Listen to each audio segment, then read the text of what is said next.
Estas series, tituladas La larga despedida, hasta ahora han intentado dejar al descubierto del libro de los Hechos, capítulo 20, la profundidad y el significado de la despedida de Pablo a los ancianos de Éfeso. Hemos escuchado mientras Pablo sintetizó su obra pasada en Hechos capítulo 20, desde el versículo 17 al 21.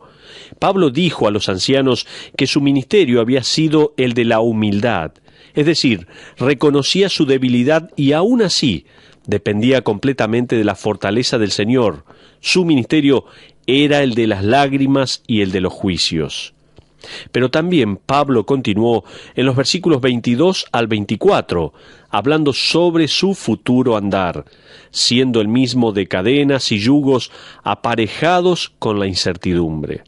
Luego, estudiamos más detalladamente la advertencia presente de Pablo, que comenzaba en el versículo 28 y continuaba hasta el versículo 30. Era una advertencia sobre los destructores, los cuales atacarían a la iglesia desde afuera, y sobre los engañadores que surgirían desde adentro de la misma. Podría subrayar en su Biblia las 3 secciones principales del discurso de despedida de Pablo, anotando las 3 veces en que Pablo dijo, traduciendo en mi texto, y ahora, por ejemplo en el versículo 22, y ahora, versículo 25, y ahora, versículo 32.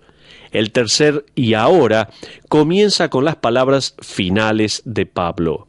Observemos en el versículo 32 de Hechos capítulo 20 las primeras últimas palabras de Pablo a los ancianos de Éfeso. Dice así la Biblia, Hechos capítulo 20 versículo 32.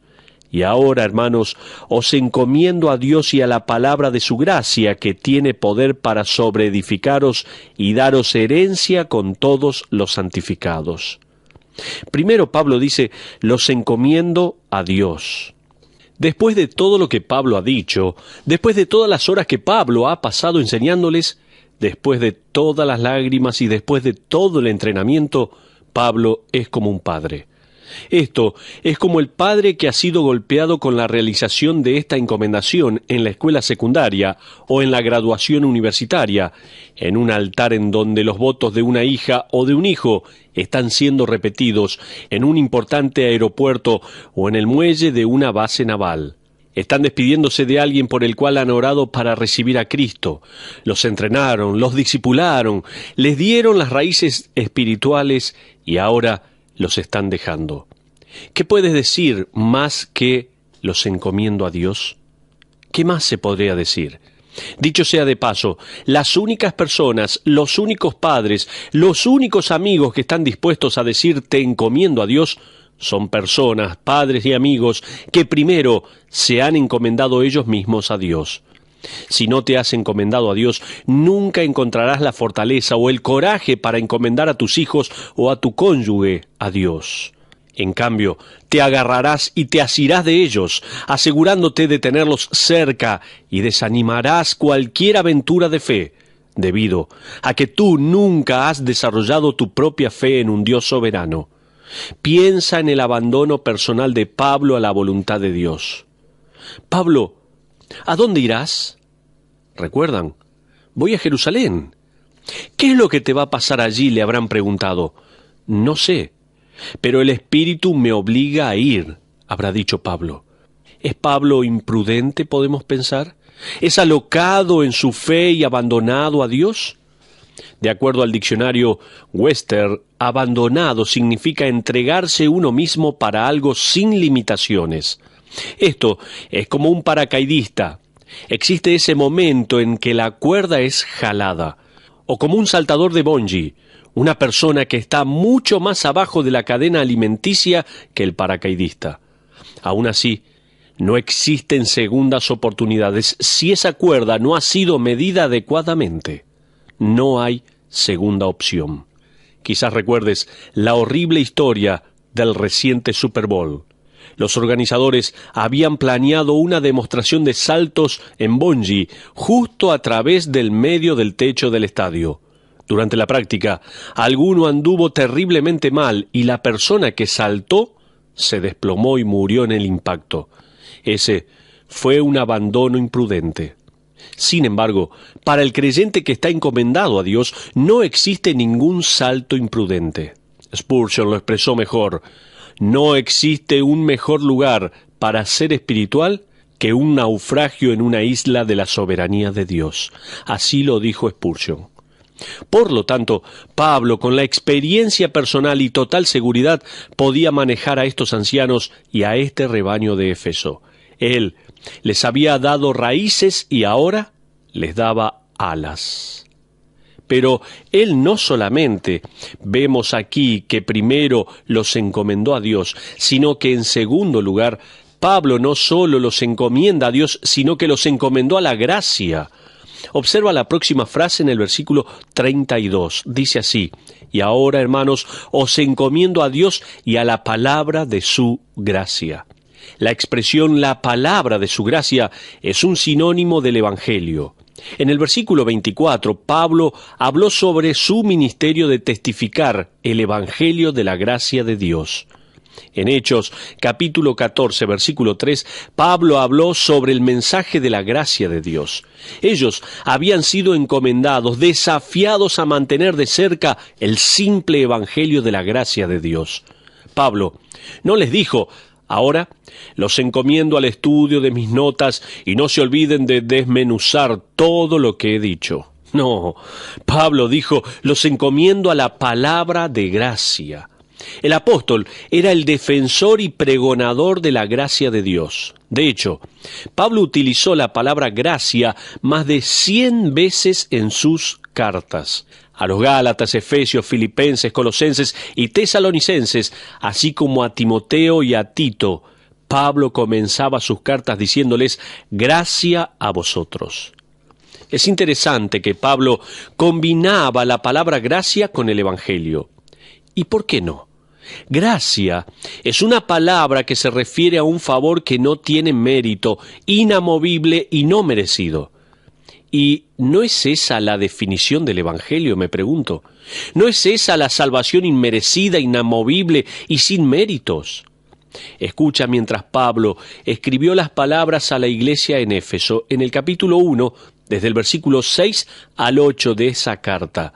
Dice así: para alabanza de la gloria de su gracia, con la cual nos hizo aceptos en el amado, en quien tenemos redención por su sangre, el perdón de pecados según las riquezas de su gracia, que hizo sobreabundar para con nosotros en toda sabiduría e inteligencia. Hasta ahí la porción de la palabra. Pablo estaba agobiado por la gracia de Dios, si se me permite decir así. ¿Te has olvidado que Pablo era culpable de asesinato y de blasfemia? Dios no solo le mostró a él misericordia, sino que Dios le dio gracia. La misericordia es no obtener algo que te mereces. La gracia es obtener algo que no merecías. Quiero repetir este concepto. Escucha bien. La misericordia es no obtener algo que te mereces. La gracia es obtener algo que no merecías. Permíteme dar un ejemplo. A un criminal condenado se le puede otorgar la detención de su ejecución por parte del gobernador. Eso es misericordia. Sin embargo, si sale de prisión y va a la casa del alcalde y se lo adopta como miembro de la familia, eso sería gracia.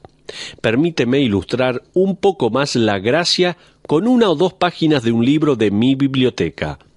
Dice así este libro: uno de los más memorables profesores de mi seminario tenía una manera práctica de ilustrar el concepto de la gracia a sus estudiantes.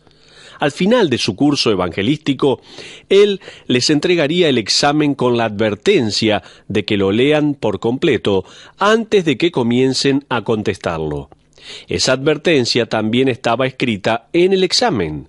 Mientras leíamos el examen, se tornaba incuestionablemente evidente que cada uno de nosotros no habíamos estudiado lo suficiente.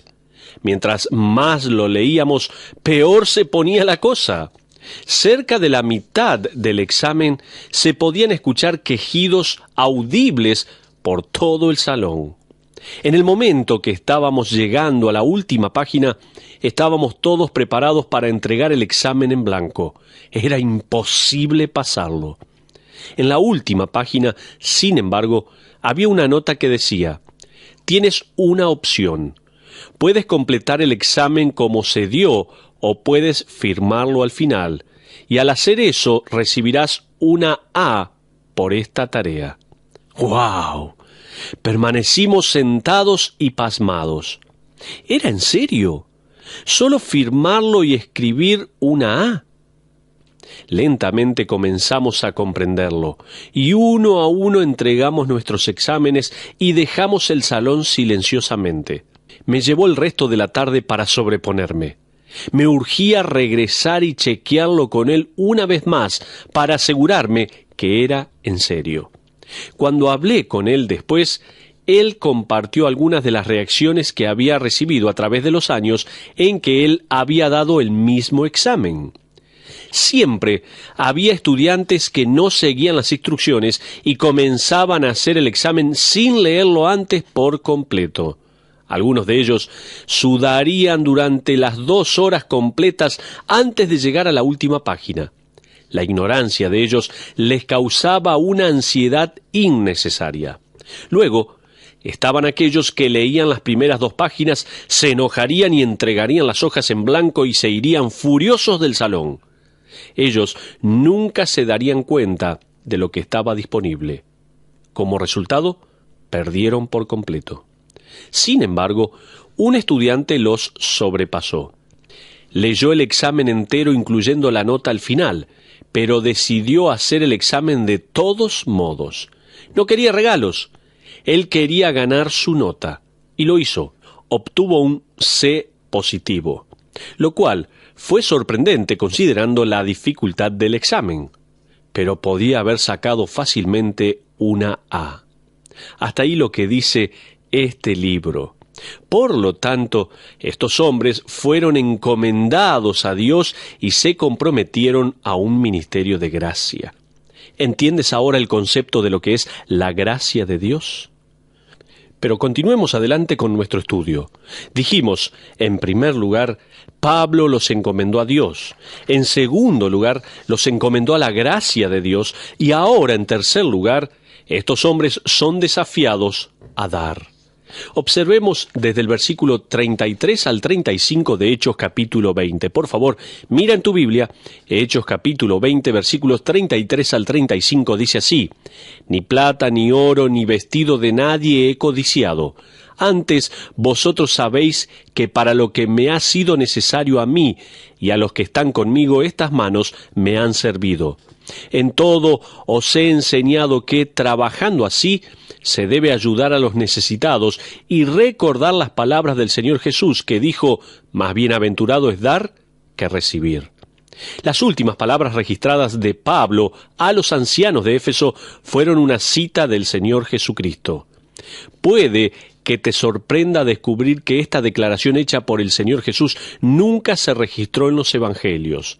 Fue una declaración que el Señor hizo y que la Iglesia recordaba, pero que nunca había sido escrita por inspiración hasta ahora.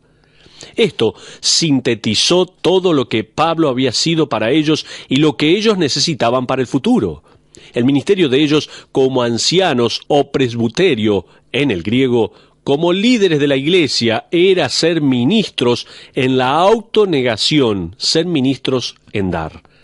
Pablo dijo: no he codiciado de nadie plata, oro ni vestidos.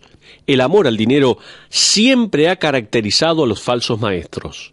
En el Antiguo Testamento, Miqueas denunció a los falsos líderes espirituales diciendo en el capítulo 3, versículo 11 de ese libro: sus jefes juzgan por cohecho, y sus sacerdotes enseñan por precio, y sus profetas adivinan por dinero.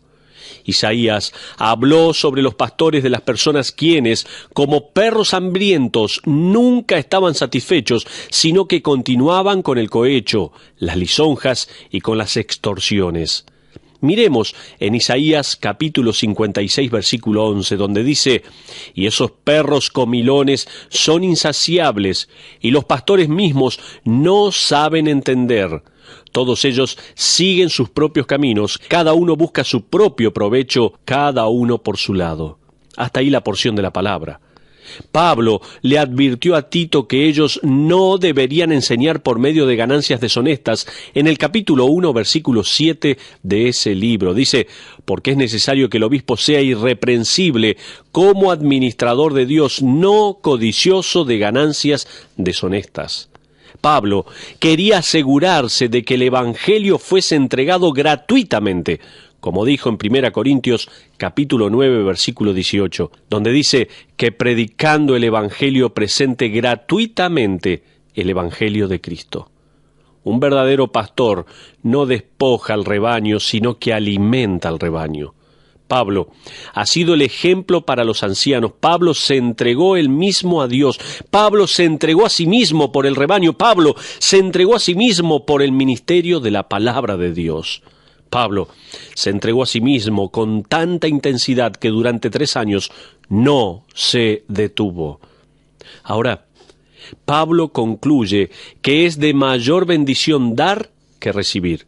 Y quiero que notes que él no está hablando de dar dinero. La primera parte de esta declaración generalmente causa a las personas que malinterpreten la última frase. Pablo no nos está diciendo, es mejor dar tu dinero o es mejor dar las cosas materiales que recibirlas. No, él no está diciendo esto. Pablo está hablando sobre dar tu vida. A eso se refiere. Está diciendo, ancianos de Éfeso, es de mayor bendición dar sus vidas por el servicio de la gente que hacer que los demás los sirvan a ustedes. Eso es cierto para cada creyente. Es una cosa muy grande, algo de mayor bendición dar tu vida por los necesitados, por los débiles y por los que están espiritualmente hambrientos que tener a alguien permanentemente sirviéndoles a ustedes. Eso es lo que dice. Por lo tanto, especialmente a los ancianos, estén preparados para entregar sus vidas. Estén listos para ser como Cristo, quien amó a la iglesia y quien se dio a sí mismo por ella. Y cuando sean como Cristo, descubrirán que es una vida mucho más satisfactoria que vivir siendo servido. Ahí está el concepto. Ahora, observa los versículos 36 al 38 de Hechos, capítulo 20. Dice, mientras Pablo termina su discurso, cuando hubo dicho estas cosas, se puso de rodillas y oró con todos ellos.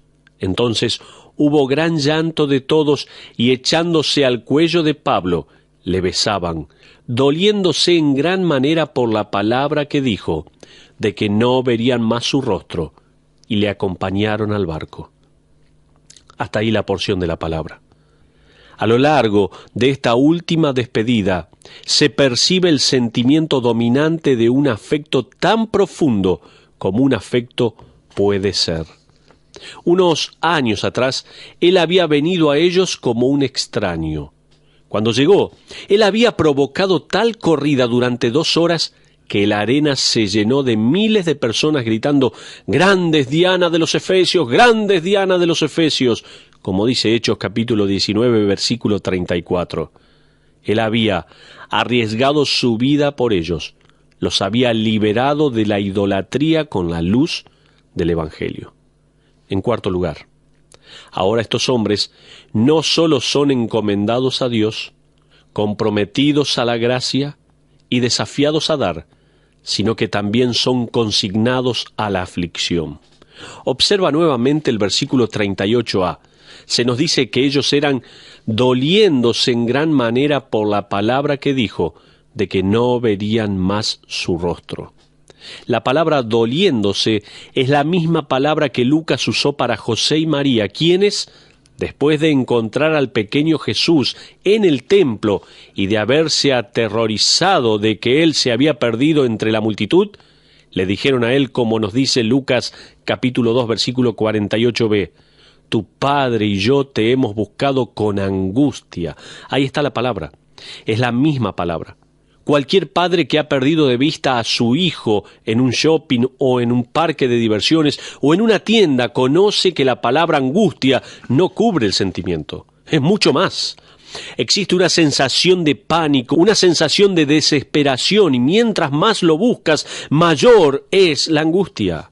La palabra también fue utilizada por Lucas otra vez en la historia del hombre rico en el Hades, quien está clamándole a Abraham por un alivio, como dice en el capítulo 16, versículo 24b de Lucas, porque estoy atormentado en esta llama. Esta es la palabra utilizada para describir el dolor y pena de los ancianos, combinado con un sentimiento de profunda angustia y miedo. Quizás es un esfuerzo por calmar sus terrores y aquietar sus lágrimas. Pablo los invita a arrodillarse con él. Justo ahí en el muelle, imagínate, allí al aire libre con personas por todos lados y la dársena de la embarcación aglutinada de provisiones. Justo aquí, ellos se arrodillaron. La frase en griego es poner las rodillas. La postura habitual para la oración en el primer siglo era permanecer de pie y elevar los ojos al cielo. El Señor regularmente oraba en esa postura. Pararse en presencia de alguien era mostrarles respeto y honor. Arrodillarse para orar expresaba un profundo sentimiento, tal como una absoluta necesidad y desconsuelo. Jesucristo se arrodilló en el Getsemaní, estando en profundo dolor, angustia y en profunda necesidad de su Padre. Los ancianos se arrodillaron con el gran apóstol Pablo, quien oró con ellos y oró por ellos. ¿Qué oración habrá sido esa? Me imagino. La Biblia nos dice que ellos lo abrazaron y se besaron reiteradamente. El griego es muy descriptivo, y echándose al cuello de Pablo le besaban. El idioma griego indica que cada uno de ellos no quería dejarlo ir, aun cuando el llamado a bordo de la embarcación había sido repetido y repetido. No querían dejarlo ir. Pero vamos a entrar a nuestra aplicación de este mensaje. Si sintetizamos la despedida de Pablo con los ancianos de Éfeso y para con nosotros como iglesia ahora bajo la influencia de la inspirada Escritura, creo que necesitaríamos aplicarla de diferentes maneras. Nuestra relación con el Señor debe ser balanceada por varias cosas. Permíteme que te las comparta, por favor. En primer lugar, nuestra relación con el Señor debe ser balanceada por la entrega al Espíritu Santo. Debemos estar en total sumisión ante las directivas del Espíritu Santo de Dios. Debemos hacer una búsqueda desinteresada de lo que a Él le agrada. En segundo lugar, toma nota por favor, dijimos en primer lugar, nuestra relación con el Señor debe ser balanceada por la entrega al Espíritu Santo. En segundo lugar, nuestra relación con el Señor debe ser balanceada por la alerta ante los enemigos de nuestras almas. Entregarse al Espíritu no significa, bueno, volaré a través de la vida. Él está al mando, por lo tanto me sentaré atrás y me relajaré. No, no significa eso. La advertencia de Pablo necesita sonar en los oídos de los líderes de la iglesia y también en el cuerpo. ¡Cuidado! ¡Despierten! ¡No se duerman en sus puestos! Vuestro enemigo, el diablo, anda alrededor buscando a quién devorar. Pero en tercer lugar, nuestra relación con el Señor debe estar balanceada por la lealtad hacia la gracia de Dios. Una vez que Pablo dijo todo, llevó la atención de ellos hacia la gracia de Dios, la gracia del Evangelio, la gracia de un Salvador y Dios. Luego, ellos se arrodillaron con aquel que los introdujo a la gracia y oraron al Dios de toda gracia. ¿En dónde está tu lealtad? ¿En quién esperas? Te pregunto. El mundo tiene varias esperanzas. Ellos han puesto sus futuros en las manos de un sinfín de esperanzas y especulaciones. Permíteme leer de un artículo de Leslie Chang. Dice que la isla de Taiwán le dio el jueves la bienvenida como un héroe al invitado más extraño, un diente de 2400 años del cual se dice que perteneció al mismo Buda. Habiendo volado en un charter especial, el santo molar aterrizó para animar a la multitud guiada por el primer ministro de Taiwán. Las estaciones radiales registraron devotamente minuto a minuto el progreso del diente.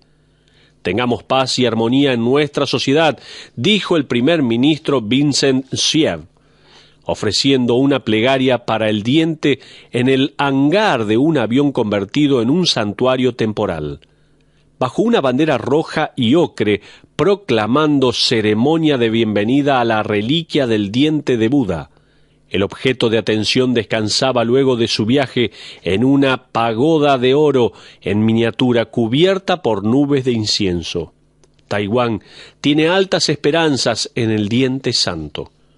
Los creyentes dicen que pueden terminar con una reciente ola de desventuras, desde accidentes de aviones hasta escándalos de corrupción.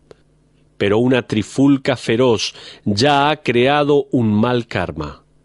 Los oponentes dicen que el gobierno es el que debería solucionar los problemas, no una superstición fanática. Algunos preguntan por qué el presidente de Taiwán, un cristiano, presidirá una plegaria masiva por el diente este fin de semana. Los creyentes verdaderos permanecen serenos. Dice un ejecutivo de una compañía de comidas que está esperando en el sofocante aeropuerto para darle un vistazo al diente. Él dijo así: una vez que el diente aterrice, nuestros problemas desaparecerán. ¡Qué tremendo!